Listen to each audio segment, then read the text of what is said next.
আসসালামু আলাইকুম। টাইমিস্টেক আইটি সলিউশনের পক্ষ থেকে নতুন একটি ভিডিও টিউটোরিয়ালে আপনাদের স্বাগতম। আজ আমরা আলোচনা করব আমাদের প্রজ্ঞা এবং কাউমি শিক্ষা সফটওয়্যারটিতে কিভাবে পাঠ পরিকল্পনা অর্থাৎ লেসন প্ল্যান অ্যাড করা যায়। সো পাঠ পরিকল্পনা বা লেসন প্ল্যান অ্যাড করার আগে আপনাকে মনে রাখতে হবে আপনি যেই অধ্যায়ের যেই শ্রেণীর পাঠ পরিকল্পনা অ্যাড করতে চাচ্ছেন অবশ্যই সেই শ্রেণীতে আগে আপনার যোগ থাকতে হবে এবং সেই বিষয়টি আগে সফটওয়্যারে যোগ থাকতে হবে। তারপরে আপনি অধ্যায় বা লেসন অ্যাড করতে পারবেন, তারপরে সেই অধ্যায়ের আন্ডারে যে ছোট ছোট টপিক বা উপ অধ্যায় থাকে সেগুলো অ্যাড করতে হবে। সফটওয়্যার থেকে আমরা এক নজর বিষয়টি একটু দেখে নিচ্ছি। আমাদের মূল মেনুতেই রয়েছে পাঠ পরিকল্পনা বা লেসন প্ল্যান। এটি সেই মেনুর আন্ডারে রয়েছে আমাদের অধ্যায় বা পাঠ সাবমেনু, বিষয়বস্তু বা উপপাঠ এটাও সাবমেনু, পাঠের সময়রেখা, পাঠের অবস্থান এবং পাঠ পরিকল্পনার সামারি দেখা যাবে এখান থেকে। সো প্রথমেই অধ্যায় বা পাঠ, যেমন আমাদের একটা অধ্যায় বা পাঠ এখন যোগ করা আছে, এটা হচ্ছে পঞ্চম শ্রেণীর গণিতের প্রথম অধ্যায় বা গুণ। আমরা বইয়ের সাথে একটু মিলিয়ে দেখি তাহলে হয়তো সুবিধা হবে। এটি আমাদের পঞ্চম শ্রেণীর গণিত বই। তো পঞ্চম শ্রেণীর গণিত বইতে একটা অধ্যায় আছে, তার নাম হচ্ছে গুণ। এটা হচ্ছে প্রথম অধ্যায়।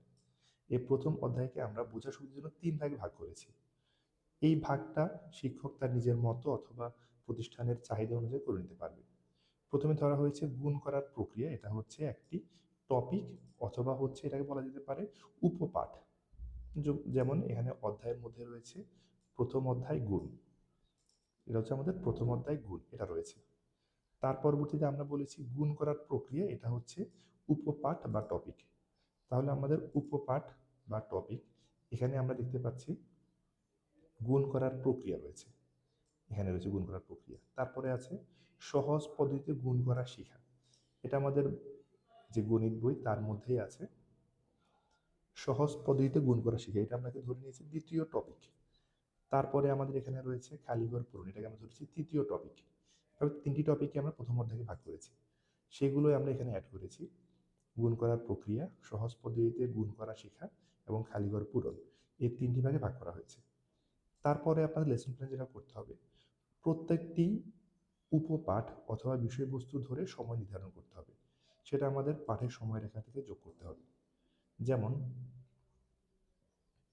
প্রথমে প্রতিষ্ঠান নির্বাচন করতে হবে, শ্রেণী নির্বাচন করতে হবে পঞ্চম শ্রেণী, পরবর্তীতে আমাদের বিষয় নির্ধারণ করতে হবে।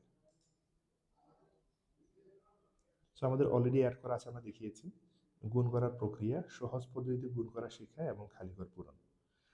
ধরে নেওয়া হচ্ছে এখানে প্রথম গুণ করার প্রক্রিয়া, এটা শুরু করবো আমরা 19 তারিখে, শেষ করবো 20 তারিখে।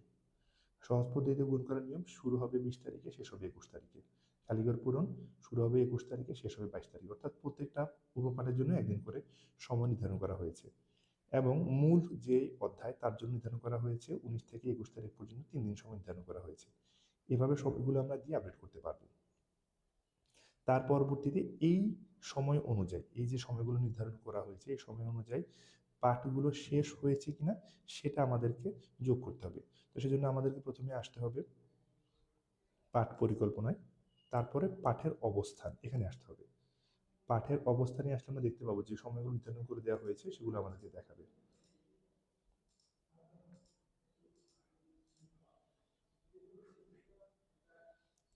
শিক্ষক তার যে নির্ধারিত সময় সেই অনুযায়ী এখানে মার্ক করে দিবেন কোনটা সম্পূর্ণ হয়েছে কোনটা অসম্পূর্ণ রয়েছে। সম্পূর্ণ হলে সম্পূর্ণ হয়েছে দিবে অথবা অসম্পূর্ণ অবস্থায় থাকবে। প্রথমে তো অবশ্যই অসম্পূর্ণ অবস্থায় থাকবে, তার পরবর্তী সম্পূর্ণ। ধরে নিলাম যে আপনাদের এই পাঠটা সম্পূর্ণ হয়ে গেছে, সম্পূর্ণ মার্ক ক্লিক করলে অটোমেটিক্যালি আপডেট হয়ে যাবে। এভাবে পাঠগুলো সম্পূর্ণ হয়েছে কি হয়নি সেগুলো মার্ক করবে এবং ফাইনালি যে অধ্যায় তা সম্পূর্ণ হয়েছে কিনা সেটা নির্ধারণ করে দিবেন। এর পরবর্তী এই যে ছোট ছোট পার্ট, এগুলো চাইলে রিপোর্ট দেখতে পারবে, এই রিপোর্ট শিক্ষক নিজেও দেখতে পারবে অথবা স্কুলের প্রধান শিক্ষক অথবা দায়িত্বরত অন্য শিক্ষক তারাও দেখতে পারবে। সেজন্য আমাদেরকে প্রথমে যেতে হবে পাঠ পরিকল্পনায়, তার পরবর্তীতে পাঠ পরিকল্পনা এই সাবজেক্টে যেতে হবে। এখান থেকে প্রতিষ্ঠান, শ্রেণী এবং বিষয় নির্ধারণ করে দেওয়ার পরে যেই সামারিটি আছে সেটা দেখাবে। এটি চাইলে প্রতিষ্ঠানের প্রধান, স্টুডেন্ট অথবা অন্য কেউ চাইলে প্রিন্ট করে নিতে পারবে বোঝার সুবিধার জন্য। এভাবে রিপোর্টটাকে প্রিন্ট করা যাবে।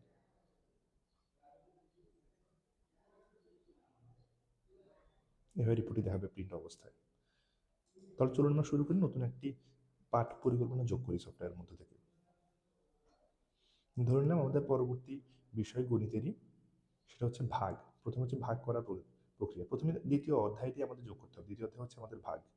তো দ্বিতীয় অধ্যায় যোগ করার জন্য অধ্যায় বা পাঠ এখানে এসে যোগ করুন, এখান থেকে যোগ করতে হবে। আমরা প্রতিষ্ঠান নির্বাচন করলাম, শ্রেণী নির্বাচন করলাম, বিষয়বস্তু গণিত, অধ্যায় বা পাঠ এখানে দিচ্ছি আমরা আমরা অধ্যায় দিব হচ্ছে ভাগ। ভাগ তো ভাগ অধ্যায়টি দেওয়া হয়ে গেল আমাদের। আমরা একটা মাত্র অধ্যায় দিতে যাচ্ছি ভাগ। ভাগ দেওয়ার পরে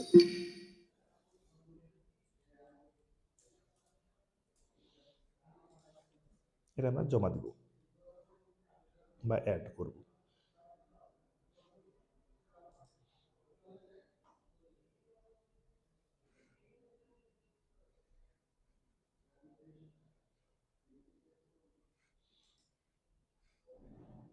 আমরা আবার একটু চেষ্টা করে দেখি।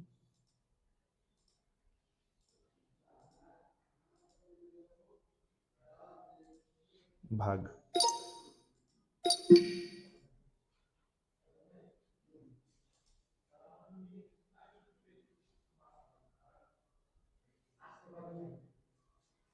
তো আমাদের দ্বিতীয় অধ্যায় ভাগ আমাদের সফটওয়্যার মধ্যে জমা হয়ে যাওয়ার কথা। আমরা দেখে নিচ্ছি রিলোড দিয়ে যোগ হয়ে গেছে। ভাগটা দুবার যোগ হয়ে গেছে, আমরা একবার মুছে দিতে পারবো চাইলে। আমরা সম্পাদনা করুন থেকে যেহেতু দুবার যোগ হয়ে গেছে একবার মুছে দিচ্ছি। তাহলে আমরা আরো অনেকগুলো অধ্যায় যোগ করে নিতে পারবো। আমরা আপাতত একটা অধ্যায় যোগ করছি ভাগ। আমরা এখানে বোঝানোর জন্য অধ্যায়, প্রথম অধ্যায় না দিয়ে আমি এখানে দ্বিতীয় অধ্যায় লিখে দিচ্ছি ভাগ।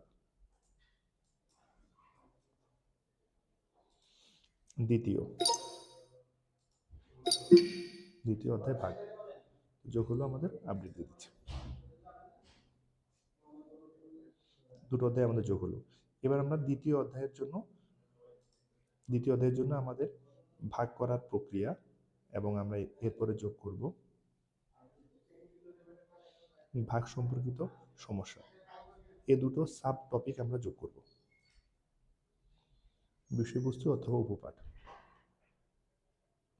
এখানে এসে আমরা যোগ করব। প্রথম অধ্যায় যোগ হয়েছে, দ্বিতীয় অধ্যায় যোগ করছি আমরা।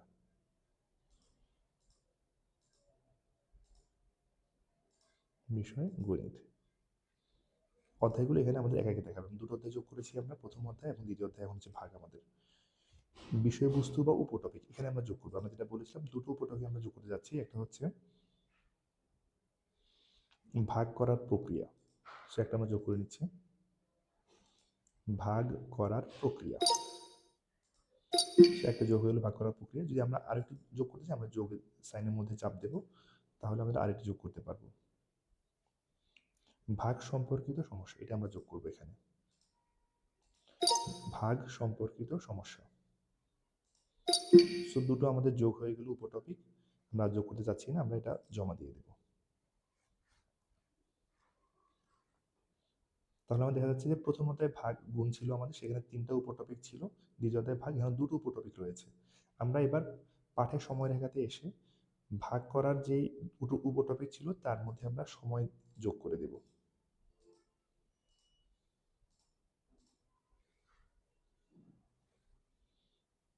এখানে আমাদের রয়েছে পঞ্চম শ্রেণী গণিত দ্বিতীয় অধ্যায় ভাগ।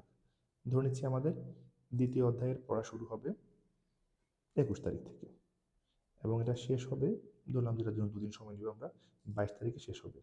আপডেট দিব, অটো আপডেট হয়ে যাবে এখানে। তো দুটো সাব টপিক ছিল আমাদের। প্রথম টপিক শুরু হবে 21 তারিখে, শেষ হবে 22 তারিখে। দ্বিতীয় টপিক শুরু হবে 22 তারিখে, শেষ হবে 23 তারিখে, অর্থাৎ একদিন করে সময় আমরা নিব। এখানে আমরা আপডেট দিব, আপডেট দিলে অটো আপডেট হয়ে যাবে। এখানে আপডেট দিব, আপডেট দিলে অটো আপডেট হয়ে যাবে। সো 3টা আপডেট হয়ে গেল। এখন শিক্ষক এই যে সময় নির্ধারণ করলো সেই অনুযায়ী পড়া শেষ হলো কিনা সেটা আপডেট করতে হবে। সেজন্য পাঠ পরিকল্পনা থেকে পাঠের অবস্থা এখানে আসবেন। তার পরবর্তীতে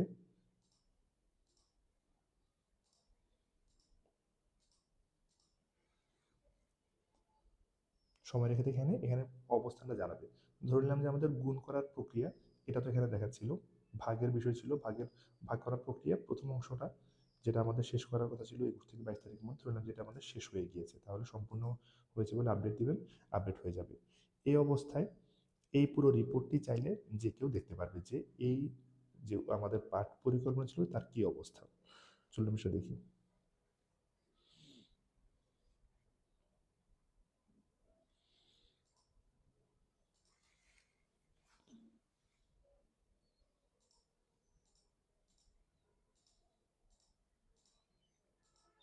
পুরো গণিত বিষয়ের পাঠ পরিকল্পনা আমাদের আছে, আমাদেরকে দুটো সাবজেক্ট সেখানে যোগ হয়েছে, আমাদের তিনটি সাব টপিক রয়েছে প্রথম চ্যাপ্টারের, দুটি সাব টপিক রয়েছে দ্বিতীয় চ্যাপ্টারে। সো সম্পূর্ণ হয়েছে, সম্পূর্ণ দেখাচ্ছে, অসম্পূর্ণ অসম্পূর্ণ দেখাচ্ছে, এইভাবে প্রিন্ট করে নেওয়া সম্ভব। এইভাবেই যে কোনো শিক্ষক পাঠ পরিকল্পনা যোগ করতে পারবেন। স্টুডেন্ট, টিচার, অন্য সবাই যাদেরকে পারমিশন দেওয়া হবে সেই অনুযায়ী তারা দেখতে পারবেন এই বিষয়ের পাঠ পরিকল্পনার কী অবস্থা। এভাবেই খুব সহজে পাঠ পরিকল্পনাটি যোগ করা এবং সেটা নিয়ন্ত্রণ করা সম্ভব আমাদের এই প্রজ্ঞা এবং কাউন্সিল সফটওয়্যারের মাধ্যমে। সবাইকে ধন্যবাদ আমাদের ভিডিওটি দেখার জন্য। আসসালামু আলাইকুম।